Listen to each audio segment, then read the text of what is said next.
Olá pessoal, tudo bem? Nós estamos aqui para resolver as questões de prova de contabilidade nessa parceria do CEP com o Jornal Gazeta. Queria deixar claro para você que está vendo o vídeo aí em casa que é um prazer imenso compor a equipe aqui do CEP e para os colegas que estão aqui presentes, que será um prazer também trocar informações com vocês. Meu nome é Cláudio Zorzo. Se você tem alguma dúvida e quiser dirimir alguma dúvida, entre em contato por e-mail claudiozorzo@yahoo.com.br. Vamos dar sequência ao curso, começando pela primeira questão de contabilidade. Com relação ao pronunciamento conceitual básico do CPC. Eu coloquei essa questão porque ela caiu, se eu não me engano, no STM, pela deliberação CVM 539. O que eu quero aqui, pessoal, é chamar a atenção para vocês da legislação. Essa deliberação já foi modificada, bem como o pronunciamento também já foi modificado. Por quê? Esse pronunciamento foi o básico da contabilidade na convergência da contabilidade nacional a internacional. Então estão ocorrendo inúmeras revisões. Se você adentrar agora ao site do CPC, Comitê de Pronunciamentos Contábeis, você verá que há o R1, R2, R3. Por exemplo, a demonstração do fluxo de caixa já está no R3, na terceira revisão. E cada revisão traz particularidades. O que é lógico, por uma revisão vem para revisar alguma coisa. Essas particularidades que caem em prova. Então eu coloquei essa questão para chamar a atenção mesmo para essa discussão de uma nova resolução. A deliberação CVM aprovou o NBCT 0, que é chamado de Norma Brasileira de Contabilidade Técnica 0, que é o pronunciamento conceitual básico. Nesse pronunciamento estão os conceitos de ativo, passivo, PL, receita, despesa e das novas demonstrações contábeis. Com base nisso, eu gostaria que vocês entrassem no site do CPC e dessem uma olhada no pronunciamento conceitual. Todo pronunciamento do CPC não tem força de norma, é um pronunciamento que será amarrado por um organismo regulamentar ou regulamentador. Por exemplo, a CVM por meio de deliberação, o CFC por meio de resolução.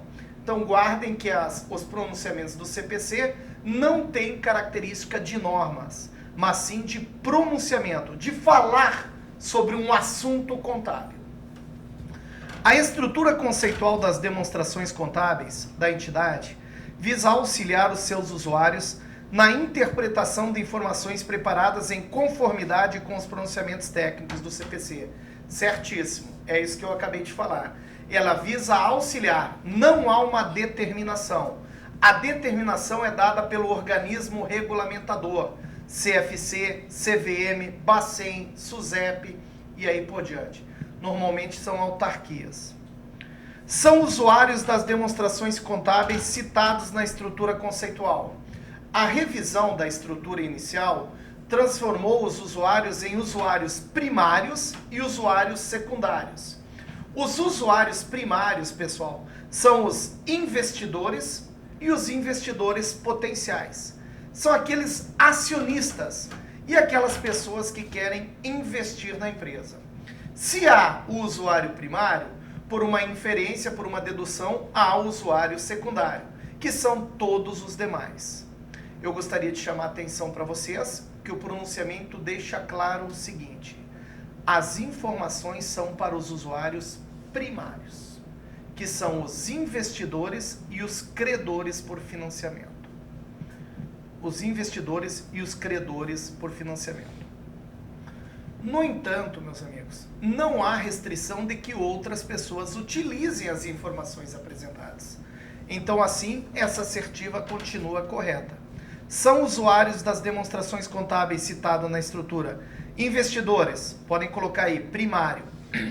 Empregados, secundário. Credores por empréstimo, primário. Fornecedores e outros credores, clientes, governos, agências e públicos, secundários. Guardem isso. Primário e secundário. Primário, os investidores e os credores financeiros, que são as financeiras. Terceiro, o objetivo das demonstrações contábeis da entidade é fornecer informações acerca de sua posição patrimonial e financeira. Certíssimo. Coloquem aí balanço patrimonial. Que sejam úteis aos usuários em suas avaliações e tomadas de decisão econômica. Podem puxar aí do lado, em usuários, são os usuários externos.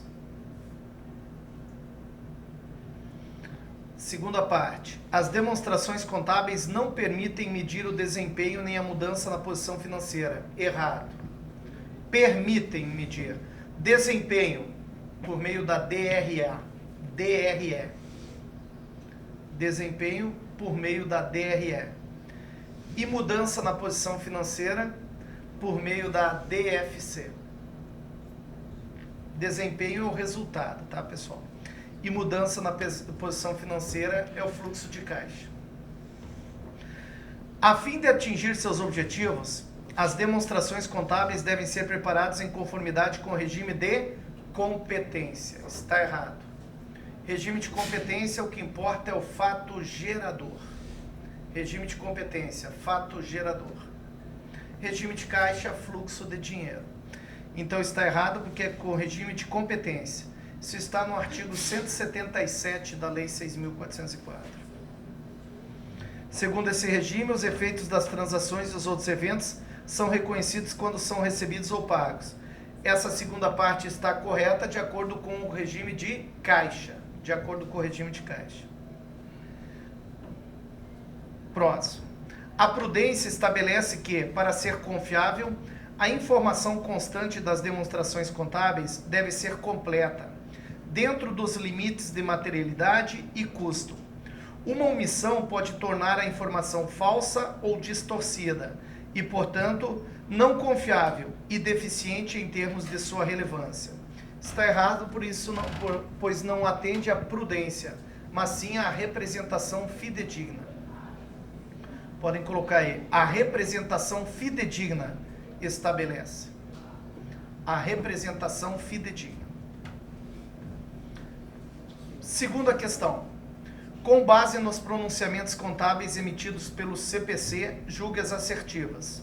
Letra primeira. Os elementos diretamente relacionados com a mensuração da posição patrimonial e financeira são ativos, passivos e patrimônio líquido. Certíssimo. E são apresentados no balanço patrimonial. Balanço patrimonial. Benefício econômico futuro embutido em um ativo é o seu potencial de contribuir direta pela alienação. Escrevam aí, direta pela alienação. Ou indireta pelo uso. Para o fluxo de pagamento ou equivalente de caixa para a entidade. Está errado. Pois não é para o fluxo de pagamento, é para o fluxo de caixa ou equivalente a caixa. Caixa ou equivalente a caixa. Aqui eu quero trazer para vocês, pessoal, as 3 características de um ativo. Você só registra como ativo se atender às 3. Primeiro, deve estar sob o controle, ou seja, o ativo deve ser controlado pela entidade. E eu quero que vocês entendam que controle é diferente de propriedade.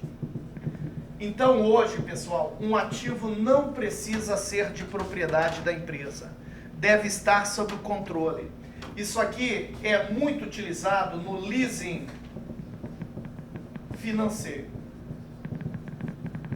No direito de uso de uma franquia, no direito de exploração de um direito de aterrissagem de um avião, de abarcagem de um navio, direito de exploração de consórcio, que deu problema aqui na ponte, como é que é? Pedágio. Isso aí a pessoa não é dona, mas tem o direito. Segundo, a norma trata como ser oriundo de fato passado.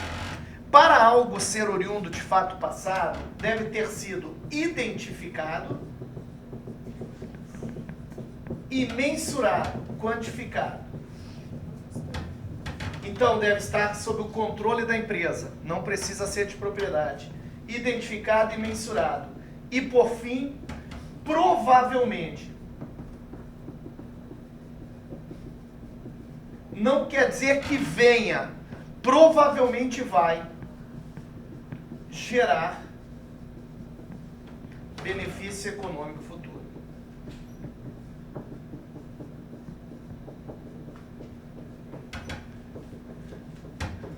não vou me aprofundar, mas aqui que está a beleza da contabilidade, meus amigos. É por isso que o ativo é devedor. É por isso que quando você compra uma máquina, a máquina tem a natureza devedora. Porque toda vez que a empresa aplica dinheiro num ativo, ela quer que esse ativo lhe dê um retorno. Esse retorno é sinal que o ativo deve alguma coisa para a empresa. E o que ele deve? Benefício econômico futuro. Só para ajudá-los como futuros auditores, quando um ativo não gerar o benefício econômico futuro, ele será reconhecido como despesa. E a esse procedimento de reconhecimento de que o ativo vá ou não vá gerar benefício, é que nós chamamos de teste de recuperabilidade. Teste de recuperabilidade. Hoje, pessoal, a preocupação da contabilidade é verificar a representação fidedigna, se o ativo vai dar o retorno esperado. Teste de recuperabilidade. Isso é muito importante na nossa contabilidade. Então, o benefício econômico futuro é o potencial que o ativo tem para, direta ou indiretamente, se transformar em dinheiro. Dinheiro é caixa ou equivalente a caixa. Caixa ou equivalente a caixa. E não pagamento. Próximo. Uma característica essencial com vista à existência de um passivo é que a entidade tem uma obrigação presente. Está errado. Não é obrigação passada. Passivo é uma obrigação presente, oriunda de um fato passado, que será liquidada no futuro, normalmente com ativo. Então, passivo, obrigação presente. Podem anotar as características do passivo. Obrigação presente.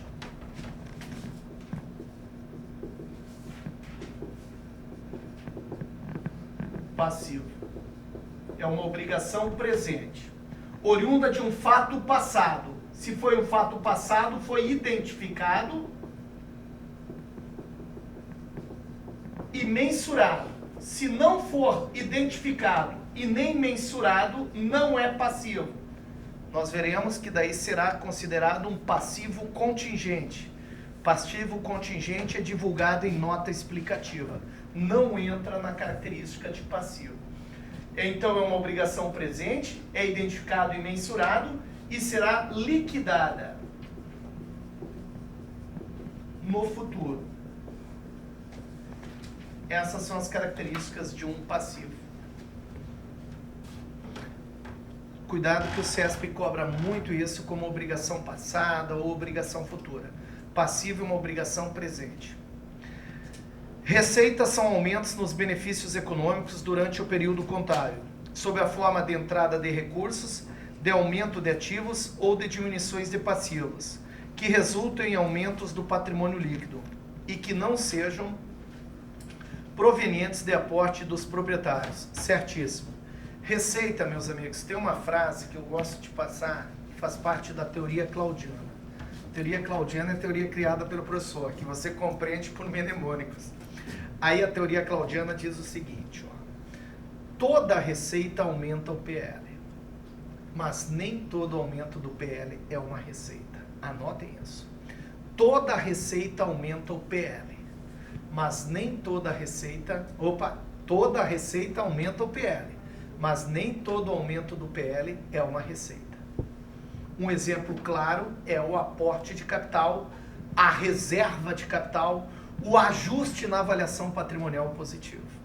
Então, toda receita aumenta o PL, mas nem todo aumento do PL é uma receita. E o contrário vale para as despesas. Toda despesa diminui o PL, mas nem toda diminuição do PL é uma despesa. Beleza? Guardem isso. E criar aqui um mnemônico visual para vocês guardarem isso. Isso é muito importante, tá? Receita. Receita. É uma origem. É uma origem de recurso. Então quer dizer que é uma entrada econômica. Econômica, não quer dizer que seja dinheiro. É uma entrada econômica. Tem natureza credora. pois vai exigir alguma coisa. Para existir uma receita, deve haver uma despesa junto, confrontação. Aumenta o PL, ou, como o CESP gosta de cobrar, a situação líquida. Se aumentou o PL, ela terá como contrapartida o aumento do ativo ou a diminuição do passivo.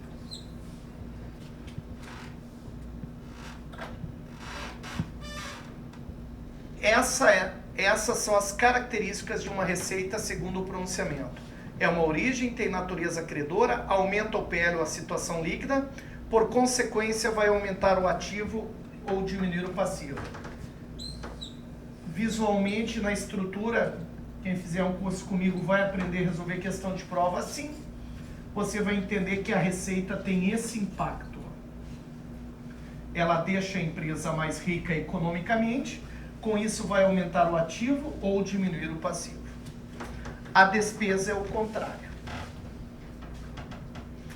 Próximo. Só lembrando que o aporte de capital entra dinheiro na empresa. Vai aumentar o ativo porque vai entrar o dinheiro lá no caixa, no banco. No entanto, não é considerado receita por não estar vinculado a uma atividade da empresa. Um passivo será reconhecido no balanço patrimonial quando for provável que uma saída de recursos envolvendo benefícios econômicos seja exigida em liquidação de uma obrigação presente e o valor dessa liquidação puder ser determinado em bases confiáveis. Certíssimo. Coloquem aí, pessoal, que isso aqui é uma novidade, tá? Quando não for obrigação presente ou não for mensurado, anotem, nesse exercício, quando não for obrigação presente ou quando não for mensurado, quando não for obrigação presente ou não for mensurável, é um passivo contingente. É um passivo contingente. E será divulgado em notas explicativas. E será divulgado em notas explicativas. Ponto. Meus amigos, vocês que estão em casa e vocês que estão aqui na sala se dedicando aí quase uma hora, passivo contingente não é a mesma coisa que provisão para contingência, tá? Provisão para contingência é considerado um passivo. Passivo contingente não é o mesmo que provisão para contingência. 3. Acerca do mecanismo das partidas dobradas e dos registros contábeis, julgue os itens. Aqui eu vou passar também para vocês um axioma da teoria claudiana quanto a lançamento. Para você que tem dificuldade em contabilidade, que existem pessoas que têm dificuldade com contabilidade, não sei como, devem analisar todo o fato em 3 partes.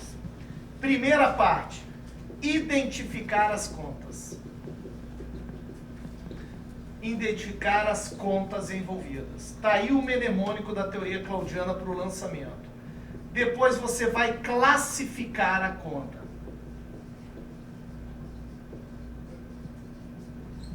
E por fim, a parte mais complicada para quem está começando, a compreensão. Você vai compreender o que está acontecendo, analisar o que está acontecendo. E a base de orientação disso é que em cada fato existem no mínimo quantas contas envolvidas? Me ajudem. Quantas contas envolvidas existem em cada fato? No mínimo 2, sendo uma aplicação e outra origem. Então, em cada fato, vocês deverão identificar no mínimo 2 contas, uma sendo debitada e outra creditada. Vai identificando uma a uma, não identifique as 3, as 4 logo, identifique uma a uma, que você verá quanto fica mais fácil. Vejam comigo. O pagamento de uma fatura de fornecedor. Se há um pagamento, com certeza houve a conta banco envolvida. Houve ou não? Banco ou caixa. O pagamento de uma fatura de fornecedor. Qual a outra conta que a gente identifica? Fornecedor. Fornecedor. O pagamento de uma fatura com fornecedor, uma fatura de fornecedor com valor de face 10 mil, quer dizer que a nota é de 10, com desconto. Qual a terceira conta identificada? Desconto ativo ou passivo? Ativo, uma receita. Aí estão as três contas. Vamos classificar. Banco é ativo, fornecedor é passivo e desconto ativo é receita. Vamos compreender? Compreender isso aqui, ó, o mnemônico da teoria claudiana. Aí você tem que colocar em prática o mecanismo de partidas dobradas. Quando eu pago, a conta banco está aumentando ou está diminuindo? Diminuindo. O ativo é devedor, quando diminui, credita. Quando eu pago o fornecedor lá no passivo, está aumentando minha dívida ou diminuindo? Diminuindo. O desconto, ele me deixa a empresa mais rica ou mais pobre? Mais rica. Está aqui, ó, meus amigos. Prova do CESP é isso que cai. Aí ele vai te perguntar, o pagamento de um valor de face com desconto vai alterar? Isso aqui serve também para outro item do edital. Aqui você identifica que fato é. Quando há permuta com modificação, o fato passa a ser misto aumentativo. Matou a charada. 60% das questões, 60% para mais, se resolvem com esses três passos. Identificar, classificar e compreender. Aí nós vamos ver que o ativo foi creditado, o passivo foi debitado, porque foi diminuído, e o PL foi creditado. O lançamento vai ser debita, credita e credita. Debita fornecedor, pelo valor de face 10 mil, credita banco porque saiu dinheiro, 9.500, e credita a receita lá, que é o desconto ativo. 500. Com isso, a assertiva está correta, de uma forma bem simples, pessoal. O pagamento de uma fatura de fornecedor com valor de face de 10 mil, com desconto de 500, pede um crédito nas disponibilidades de 9.500, um débito em fornecedores de 10 mil e um crédito na receita financeira. Desconto ativo pode ser considerado uma receita financeira. É um fato misto aumentativo. Por que é misto? Porque houve permuta no patrimônio com alteração da riqueza. Quando há alteração de riqueza, é modificativo. Quando há permuta com alteração, é misto. E a alteração foi positiva, misto aumentativo. Mole. Na correção de uma receita registrada maior, segundo a taxa de juro aplicável ao ativo de aplicação financeira, o lançamento deve ser feito a débito de despesas financeiras e a crédito ativo correspondente. Nós estamos falando aqui de uma complementação a menor. Existem três formas de corrigir. É o estorno, a transferência e a complementação. Estorno anula, transferência ajeita a conta e complementação ajeita valor. Estorno anula, transferência ajusta a conta que está errada. E complementação ajeita o valor. Para mais, a maior. Para menos, a menor. Mole desse jeito. Vejam o que vai acontecer aqui. Vou dar um exemplo bem claro para vocês entenderem.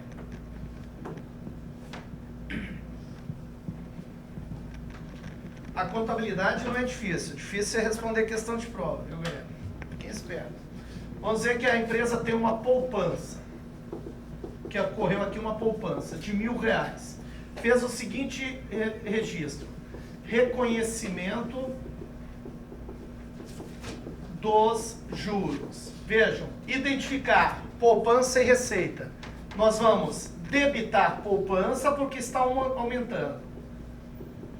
Dizer que os juros foi de 100. Debita poupança 100, credita juros ativos. Uma receita de 100. Isso vai acarretar no balanço o seguinte, ó, aumentou o ativo em 100 na conta poupança e aumentou o PL em 100 com a receita. A receita aumenta o PL, a poupança. Matou. Fato que deixou a empresa mais rica sem permuta é um fato modificativo aumentativo. No entanto, o controle interno, a auditoria interna, a contabilidade, a revisão, a conciliação bancária e qualquer outro preceito existente no controle interno da empresa identificou que o juro não era de 100, era de 70. Aí o que deve ser feito? Deve ser feito um ajuste, uma complementação a menor. Não é isso que ele está dizendo? Na correção de uma receita financeira registrada maior. Se eu vou registrar maior, eu vou fazer uma complementação a menor. O nome do lançamento é complementação a menor. Ao complementar a menor, não é correto, mas é um macete. É um mini estorno. Eu vou ter que botar o valor da poupança correto. Se a poupança era 1.000 e entrou mais 100, vamos ver o razonete aqui da poupança. Era de 1.000. Entrou mais 100, passou para 1.100 nos registros contábeis. No extrato, vamos dizer que o juro verdadeiro é só de 70. Então tem que ter 1.070 aqui. Eu vou debitar juros ativos e creditar poupança no valor de 30. Vejam que nesse momento, ao creditar a poupança, eu estou diminuindo o valor dela. Então não é debitando despesa. Quando eu registrei uma receita errada, eu ajusto a receita. Quando eu registrei uma despesa errada, eu ajusto a despesa. Não é o mesmo procedimento das provisões, né? Beleza, então está errado. Porque vai a crédito do ativo, mas a débito da receita financeira. Próximo. A diminuição dos elementos do ativo imobilizado será registrado periodicamente nas contas de depreciação, quando corresponder à perda do valor do capital aplicado. Está errado. Quando nós estamos falando de direitos, nós estamos falando de um intangível. O intangível será amortizado. Podem colocar aí. Então, a diminuição do valor dos elementos do ativo imobilizado será registrado periodicamente nas contas de amortização. E uma bala para quem me disser qual conta do imobilizado que é amortizada. Qual conta do imobilizado que é amortizada? Se o conceito da lei no artigo 183 fala de amortização e no artigo 179 fala que o imobilizado são os bens tangíveis. Existe, na minha visão, só um imobilizado usualmente amortizado. É benfeitoria em imóveis de terceiros. Benfeitorias em imóveis de terceiros. As benfeitorias em imóvel de terceiros são caracterizadas como imobilizado e vão amortizar dentro do prazo de contrato do aluguel. Próximo. Algumas provisões figuram no balanço patrimonial no lado ativo, como redutora das contas de base nas quais foram constituídas. Certíssimo. As provisões do lado do ativo são provisões para perda, são redutoras. Provisões para perdas redutoras.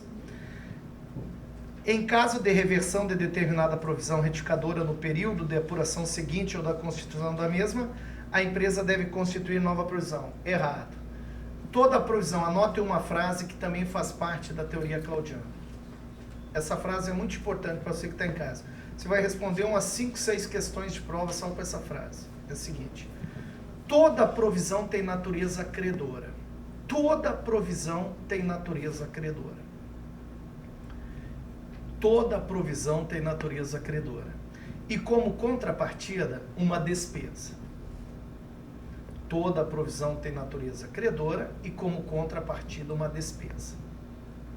Ponto. Provisão para perda é redutora do ativo. Coloque entre parênteses, prudência. Provisão para perda é redutora do ativo. Prudência. E provisão para pagamento é conta do passivo. Competência. Provisão para perda é redutora do ativo. Prudência. Provisão para pagamento é conta do passivo. Competência. Ponto.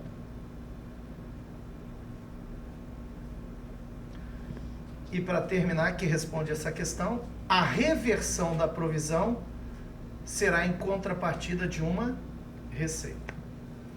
A reversão da provisão será em contrapartida de uma receita. Então está errada a letra E por causa disso. Quando eu formo, despesa. Quando eu reverto no ano seguinte, receita. Sobre determinada companhia recaem diversas reclamações trabalhistas em andamento. Os advogados da empresa entendem que há possibilidade de perda e informar a contabilidade a estimativa dos valores envolvidos.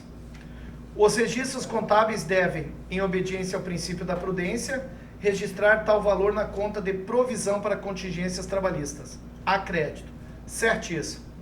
O lançamento é: debita despesa com contingências trabalhistas, credita provisão para contingência no passivo. O que enseja o registro dessa provisão, meus amigos, foi a informação do advogado, pois o advogado diz que a empresa vai perder e mensurou, quantificou. O contador faz o registro reconhecendo a obrigação. 4. Quando algum funcionário requer judicialmente indenização de uma empresa, essa empresa deve registrar a possível perda em uma provisão para contingência. Certíssimo. Esse registro aumenta o passivo e reduz a situação líquida. Vejam quando eu falei para vocês que aquela frase, com a frase vocês irão resolver muitas questões. Está aqui, ó. Identificar. Provisão para contingência. É uma provisão para perda ou para pagamento? Pagamento. Então vai aumentar o passivo. Toda provisão tem como contrapartida uma despesa. A despesa diminui o PL. Então está certa essa afirmativa. Fato modificativo diminutivo. Fato modificativo diminutivo. Próximo. O recebimento de uma conta com atraso, incluindo os juros devidos, deve ser contabilizado em lançamento contábil de terceira forma e representa um fato misto aumentativo. Identificar, classificar e compreender. Ele está pedindo os 3 passos da teoria claudiana aí. Identificar.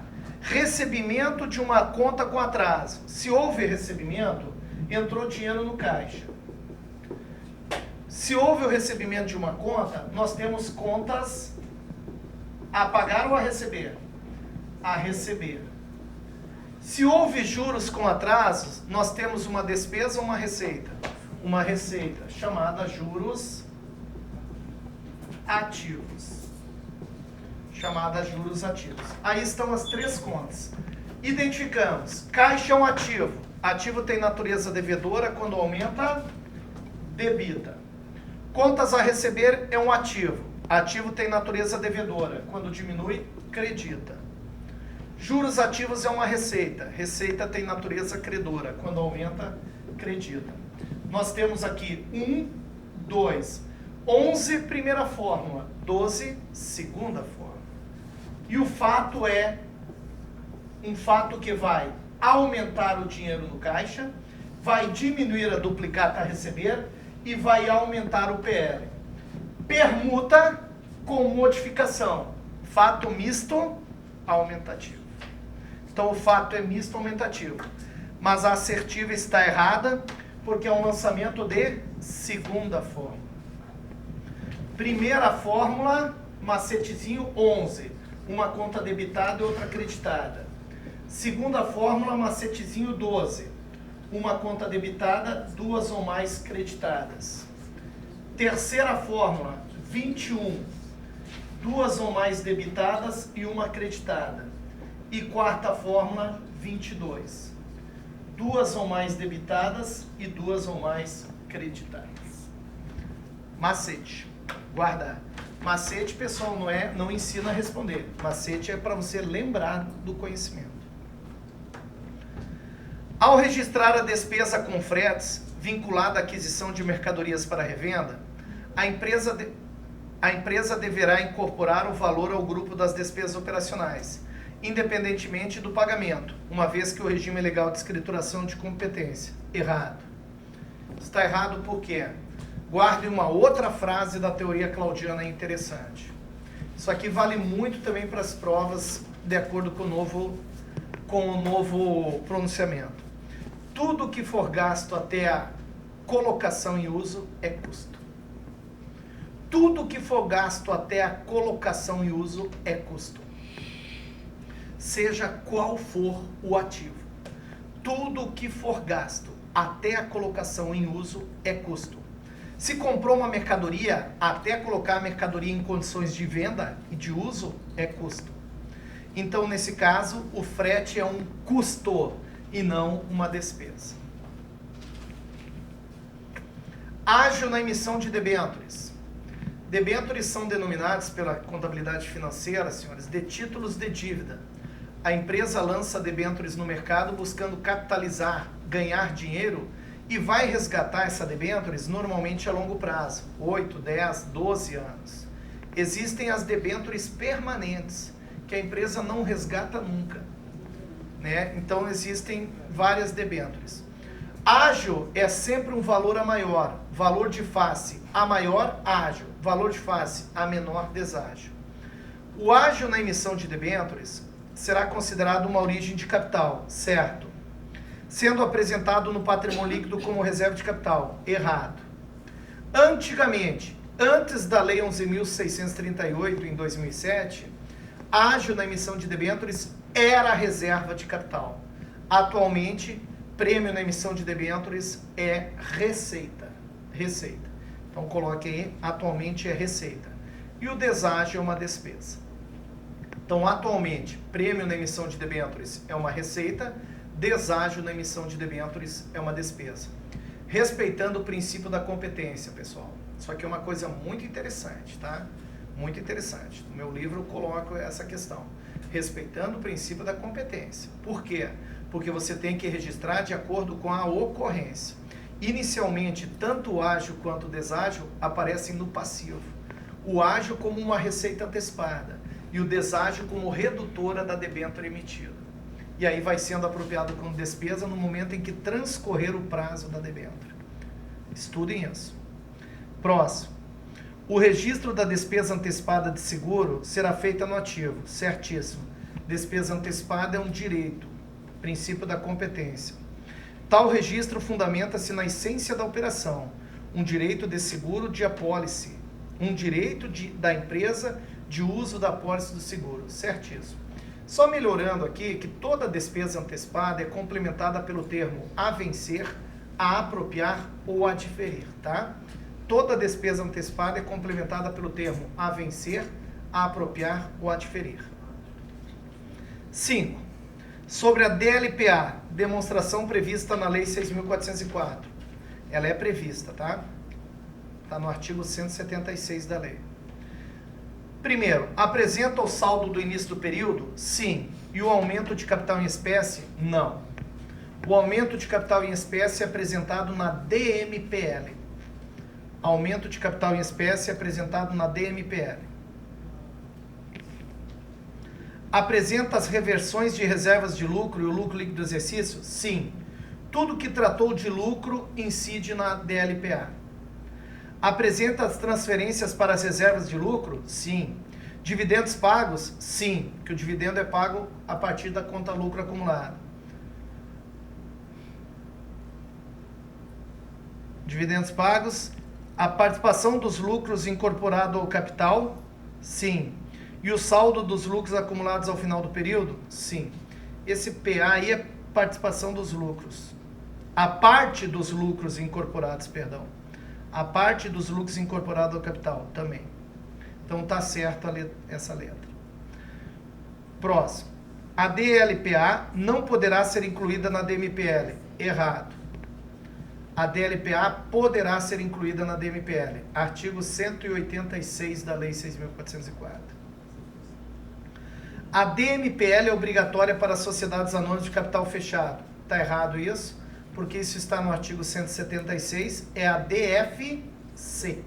A demonstração do fluxo de caixa é obrigatória para sociedades anônimas de capital fechado com PL superior a 2 milhões. A DMPL, meus amigos, é obrigatória para todas as empresas de acordo com as resoluções contábeis. A lei não obriga a DMPL, a lei obriga a DLPA. Isso é importante, cuidado, tá? Eu entrei com recurso e foi aceito na prova da Polícia Federal por causa disso. 6. Com base nos conceitos aplicáveis ao patrimônio líquido das entidades, julgue os itens seguintes. A compra da própria ação, estamos falando de ações em tesouraria. Ações em tesouraria é uma conta redutora do PL. É uma aplicação de recursos. Ações em tesouraria são contabilizados pelo valor patrimonial das ações. Certíssimo. Como dedução do capital social. Errado. É como dedução do patrimônio líquido. Então, as compras das próprias ações são contabilizadas pelo valor patrimonial, é o normal. Não pode, há uma reticência, uma reserva da CVM, a empresa não pode comprar suas próprias ações acima do valor patrimonial, porque poderá estar favorecendo alguém. Quando ela compra no mercado secundário, um objetivo é evitar uma queda assintosa e outra coisa é dar uma certa segurança aos demais investidores. Mas é dedutora, é conta redutora do PL. E lá no PL dá conta que lhe deu origem. Normalmente são as reservas de capital. Para comprar ações em tesouraria, normalmente a empresa tem que ter substância como reserva de capital. As partes beneficiárias. Partes beneficiárias são títulos negociados no mercado, aonde o investidor, aquele comprador, ele tem o direito de participar nos lucros da empresa, em até 10% dos lucros. No artigo 187 da lei, onde fala da DRE, no inciso 6º, ele diz que serão deduzidas as seguintes participações. Tem um macete para as participações, é DAPF, debenturistas, empregados, administradores, partes beneficiárias e fundos de assistência. Essas participações, elas participam no lucro, mas a empresa pode dar a participação ou vender a participação. Somente será reserva de capital o produto da venda. Quando é doada a participação societária, a parte beneficiária, quando é doada, ela será controlada em uma conta extracontábil, denominada conta de compensação. Uma conta extracontábil, conta de controle. Então, somente poderá ser considerado reserva de capital o produto da venda da parte beneficiária. Então, as partes beneficiárias atribuídas gratuitamente aos fundadores da companhia devem figurar destacadamente no PL. Errado. Só as vendidas. O capital social subscrito estará totalmente integralizado quando efetuado o pagamento ou entregue os bens correspondentes ao compromisso assumido pelo acionista. Certíssimo. Capital subscrito se confunde com o capital social. Tá? Não é o mesmo que capital autorizado. Capital subscrito é o mesmo que o capital social. Não é o mesmo que capital autorizado. Próximo. Quando uma companhia aumenta seu capital com a emissão de ações sem valor nominal. Então a ação não é nominal o valor. Tem um valor, mas não tem o valor na ação, no papel. A parcela do preço de emissão dessas ações que exceder o montante destinado à formação do capital constituirá a reserva de capital, que poderá futuramente ser incorporada ao capital. Nós estamos falando aqui da reserva de capital de ágio na emissão de ações. Esse parágrafo é literal ao artigo 182 da Lei 6.404. Reserva de capital ágil na emissão de ações. Reserva capital de ágio na emissão de ações. Vocês deem uma lida, pessoal, no artigo 182 e no artigo 200 da lei. O artigo 200, ele fala no que poderá ser usada a reserva de capital. Qual é a possibilidade de destino da reserva de capital? Que é essa aqui, ó. As reservas de capital poderão ser utilizadas para aumento de capital social? Sim. Para resgate ou reembolso de ações? Sim. Para resgate de partes beneficiárias? Sim. Para absorção de prejuízos, somente poderão ser utilizadas as reservas de lucro? Errado. A reserva de capital também poderá ser utilizada para absorção de prejuízos. E complementem para colocar a última utilização dela prevista em lei. Então as reservas, olha, elas poderão ser utilizadas para aumento de capital, para resgate ou reembolso de ações, para resgate de partes beneficiárias, para absorção de prejuízos e esta assertiva do E é a que mais cai em prova. Distribuição de dividendos aos acionistas preferenciais. Distribuição de dividendos aos acionistas preferenciais. Somente aos acionistas preferenciais. isso vai cair na prova de vocês, anota aí questão 118, deve ser, distribuição de dividendos aos acionistas preferenciais. Só os preferenciais, não aos ordinários. 7.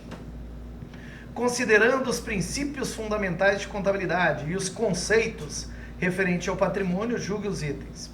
A garantia jurídica da propriedade do patrimônio, objeto da contabilidade, é condição indissociável do princípio da entidade, ao assegurar o direito ao exercício de disposição sobre esse patrimônio, válido perante a terceiros, certo? Aqui nós estamos falando do princípio da entidade e da autonomia patrimonial. Uma regra que caracteriza isso legal. Se a empresa comprar mercadoria a prazo, ela terá 2 itens patrimoniais: mercadoria e dívidas, contas a pagar. Se roubarem a mercadoria, vai continuar com a dívida a pagar. Há uma autonomia, não há uma vinculação entre os itens patrimoniais. Quando a perspectiva de cessação das atividades de uma entidade, embora o valor dos ativos materiais não seja afetado, errado, o valor dos ativos serão afetados, pois vai haver uma depreciação a maior. O passivo é influenciado sob vários aspectos, inclusive com os prováveis desembolsos futuros advindos da extinção em si. Aí estaria certo. Então, senhores, o princípio aqui está tratando do princípio da continuidade. A continuidade ou não da entidade afeta o valor dos ativos, para fins de classificação e de mensuração. Classificação em circulante ou não circulante e de mensuração pela utilização, pela amortização, exaustão e aí por diante. Afeta. Seja afetado. O único erro aí é o não, pois será afetado. Próximo. O patrimônio líquido como expressão da diferença entre os bens e direitos de uma parte e obrigações de outra deve ser considerado como uma dívida da entidade para com seus sócios e acionistas, pois esses não emprestam recursos para que ela possa ter vida própria, mas apenas para a formação do patrimônio dessa entidade. Está errada. Vejam que a segunda parte contradiz a primeira, pois o sócio, quando coloca dinheiro na empresa, ele passa a ter um crédito sobre a empresa, não sobre o patrimônio.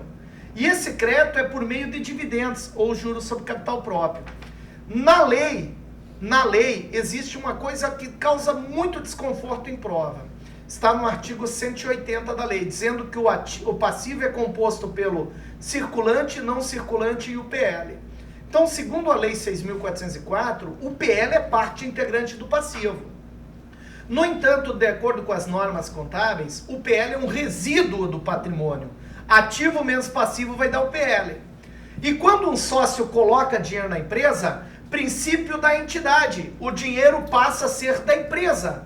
Teoria aziendalista, que é uma teoria contábil, aonde nasce uma entidade e essa entidade é formada por 3 partes: administração, patrimônio e uma atividade. O sócio não faz parte da administração, teoria das agências, separação do controle da propriedade. Então o sócio não passa a ser um credor exigível da empresa. No frigir, o patrimônio líquido legalmente, juridicamente, é diferente do patrimônio líquido contábil. O patrimônio líquido contábil é um resíduo do patrimônio. O patrimônio líquido jurídico é uma dívida da empresa junto aos sócios, mas uma dívida não exigível. É por isso que alguns questionadores cobram como passivo não exigível. O passivo não exigível juridicamente é o PL. Pois quando a empresa deixar de existir, aquilo fica para o sócio. Então ele não é, tá? Ele não é uma dívida propriamente dita.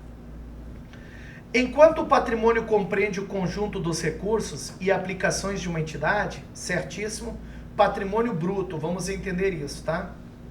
Patrimônio bruto, o ativo. Enquanto o patrimônio bruto compreende o conjunto dos recursos e aplicações de uma entidade, o capital autorizado corresponde ao montante dos aportes com que os acionistas já se comprometeram no boletim de subscrição. Certo ou errado, meus amigos? Errado. Por que está errado? Porque não é o capital autorizado, é o capital subscrito. Capital autorizado, pessoal, é um ato contábil. Capital autorizado não enseja registro contábil. Autorizar capital é um ato administrativo. Somente vai haver um registro propriamente dito quando os sócios subscreverem. Então, o capital subscrito corresponde ao montante dos aportes com que os acionistas já se comprometeram. Subscrito. Houve uma subscrição. Isso em inglês cai bastante nas provas da Carlos Chagas, é chamado de underwriting. É o procedimento de subscrição de ações. Próxima, a situação em que o passivo a descoberto é igual ao passivo. Isso aqui eu ministrava aula, senhores, e sempre questionava essa situação. Muitos alunos falam, professor, eu nunca vi. É essa situação aqui, ó, meus queridos. Eu coloco até nos meus livros. Essa situação é possível.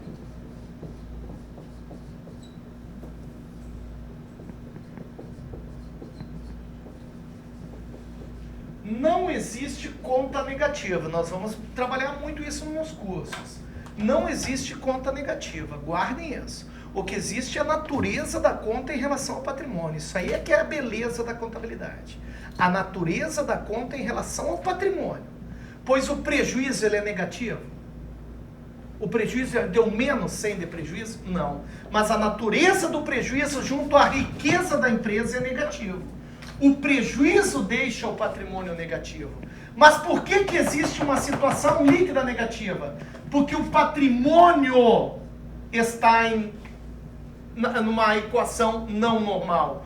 Há mais obrigações que bens e direitos. Quando o total das obrigações é igual ao passivo a descoberto, é sinal que a empresa já alienou todos os seus bens e direitos e ainda continua em dívida. Isso aqui ocorre, é uma situação de exceção, mas a empresa ainda existe. Pois o nosso princípio da continuidade, pessoal, ele é diferente do princípio do going concern ou da entidade em marcha norte-americano. O princípio da entidade em marcha diz que a contabilidade vai existir enquanto a empresa estiver produzindo. Lá nos Estados Unidos, se você parar as atividades de uma empresa para dar férias coletiva, para a contabilidade. Aqui no Brasil, não. Se a tua empresa diminuir ou parar as atividades, ela continua existindo. Você vai ter que pagar seus tributos, fazer o seu registro contábil. E aí, nesse momento, uma empresa ainda existe. A personalidade jurídica existe. Bem interessante. E é isso aqui, ó. A situação em que o passivo a descoberto é igual ao passivo caracteriza um processo de liquidação em que há dívidas remanescentes à realização dos bens e direitos do ativo. Já vendeu todo o ativo, já realizou todo o ativo e ainda tem dívida. Essa empresa pode não estar executando a sua atividade, mas ela ainda existe, até ser encerrada. E por fim, quanto aos conhecimentos contábeis, registros e demonstrações, está certíssimo. O assertivo está certa. A situação em que o passivo a descoberto é igual ao passivo caracteriza um processo de liquidação em que há dívidas remanescentes à realização dos bens e direitos. A empresa não está mais executando, porque não tem como exercer atividade. Ela está em liquidação, em encerramento. Quanto ao conhecimento contábil, registro e demonstrações, julgue as assertivas. Primeira, a conta de reserva legal e a conta provisão para contingências devem ser classificados no mesmo grupo de contas patrimoniais. Errado. Reserva legal é uma reserva de lucro, no PL. Provisão para contingência é um passivo. Uma está no PL e outra no passivo circulante. A conta de ágio por rentabilidade futura, goodwill, ou, segundo a lei, fundo de comércio adquirido. Fundo de comércio adquirido. É uma conta retificadora do PL. Errado. É uma conta do intangível. Intangível. Intangível. Um direito realizável no próximo exercício, derivado de vendas a sociedades coligadas e controladas, que não constituam negócios usuais da exploração objeto da empresa, são classificados no ativo não circulante. Certíssimo. Mas não, ó, não usual, não usual. Não usual. O peguinho aqui não está no ano, está no termo não usual. Isso está na lei, artigo 179, no realizável a longo prazo. Serão classificados no ativo realizável a longo prazo os direitos da empresa junto a coligadas, controladas, diretores que não estejam relacionados com as atividades, ou seja, não usual. Todas as contas de reserva de capital devem ser diminuídas ou aumentadas em contrapartida de contas de resultado. Errado. Ágio na emissão de ágio na emissão de ações não transita no resultado. Ágio na emissão de ações não transita no resultado. Agora, produto da alienação de bônus de subscrição, produto da alienação de partes beneficiárias, hoje é considerado, não é mais considerado receita. Alienação de partes beneficiárias. Perdão, eu me perdi aqui. Alienação de partes beneficiárias, alienação de bônus de subscrição, não são considerados receitas, então não transitam na DRE. Agora, doação recebida e prêmio na emissão de debêntures, que eram reserva de capital, hoje são considerados receitas. Então, para ficar claro, ó, as contas de reserva de capital não devem transitar em contas de resultado. As contas de reserva de capital não devem transitar em contas de resultado. Corrijam aí. As contas de reserva de capital não devem transitar em conta de resultado. E para terminarmos, o teste de recuperabilidade dos ativos intangíveis. Recuperabilidade, eu comecei a aula falando isso e termino com isso. Teste de recuperabilidade é ver se o intangível vai dar o benefício econômico que a empresa espera. É isso que é feito anualmente. Acarreta variações na demonstração do resultado e no balanço patrimonial, caso o valor recuperável calculado seja menor que o valor contábil líquido. Certíssimo. Pois é sinal que a empresa não vai conseguir recuperar. Espero que tenha ajudado a vocês. Fiquem com Deus aí nos seus estudos, tá, pessoal? Um abraço. A todos.